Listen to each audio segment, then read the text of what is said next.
Hi hello it's me Aryani me. അപ്പോൾ ഇന്ന് ഞങ്ങളുടെ ഫാമിലി ടൈമാണ്. സോ ഞങ്ങളുടെ ഫാമിലി ടൈമിന് ഇന്ന് ഞങ്ങൾ സെലക്ട് ചെയ്തിരിക്കുന്നത് നമ്മുടെ കഴക്കൂട്ടത്തുള്ളത് മറൈൻ വേൾഡാണ്.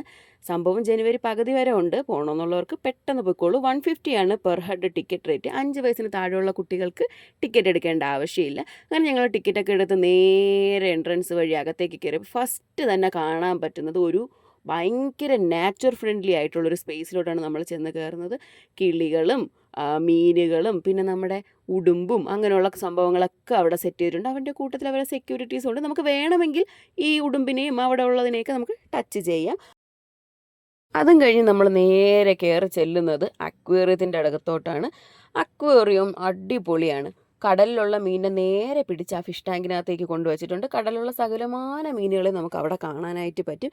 ഇതും പോരാഞ്ഞിട്ട് അവർ അണ്ടർ വാട്ടർ പോലെ ഒരു സംഭവം ചെയ്തിട്ടുണ്ട്. അതായത് നമുക്ക് നടന്ന് പോകുമ്പോൾ തന്നെ മുകളിൽ കൂടെ നമ്മുടെ മീനൊക്കെ പോവും. ഷാർക്കുണ്ട്, പല പല പല പല അടിപൊളിയുള്ള മീനുകളൊക്കെ അതിൻ്റെ അകത്ത് ഇട്ടിട്ടുണ്ട്. കുഞ്ഞുങ്ങളെ കൊണ്ടുപോയി കാണിക്കാൻ പറ്റിയ ഒരു സ്പേസാണ് ഈ ഒരു മറൈൻ വേൾഡ്.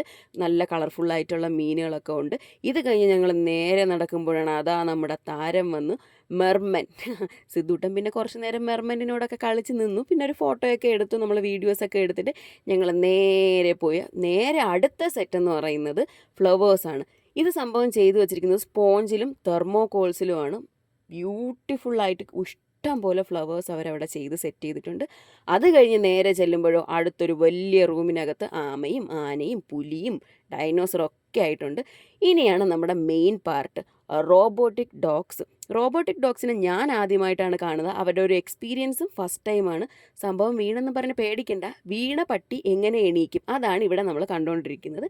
പിന്നെ കുട്ടികൾക്കൊക്കെ കളിക്കാൻ വേണ്ടിയിട്ട് ഈ റോബോട്ടിക് ഡോഗിനെ അവർ കുറേ നേരം അവരുടെ കൂടെ വിട്ടുകൊടുക്കും. ഞങ്ങളടുത്ത് വന്നപ്പോഴത്തേക്കും അമ്മു ചേച്ചി സിദ്ധുടനെ ഇറങ്ങി ഓടിക്കഴിഞ്ഞു. കാര്യം രണ്ടുപേർക്കും നല്ല പേടിയുണ്ടായിരുന്നു. അത് കഴിഞ്ഞ് നേരെ ഞങ്ങൾ ചില്ല് ചെയ്യാൻ ഒരു ഐസ്ക്രീമൊക്കെ കുടിച്ചിട്ട് പുറത്തോട്ട് ഇറങ്ങാൻ നേരമാണ് ആ കാഴ്ച കണ്ടത്. അക്വേറിയത്തിനകത്തെ പൂച്ച അതിനെ എങ്ങനെ വെളിയിലെടുക്കും എന്നൊക്കെ നമ്മൾ ആലോചിച്ചിട്ട് ഞങ്ങൾ നേരെ വീട്ടിലേക്ക് വന്നു. അപ്പോൾ ഇനി അടുത്ത വീഡിയോയിൽ കാണും വരയ്ക്കും ബൈ ബൈ.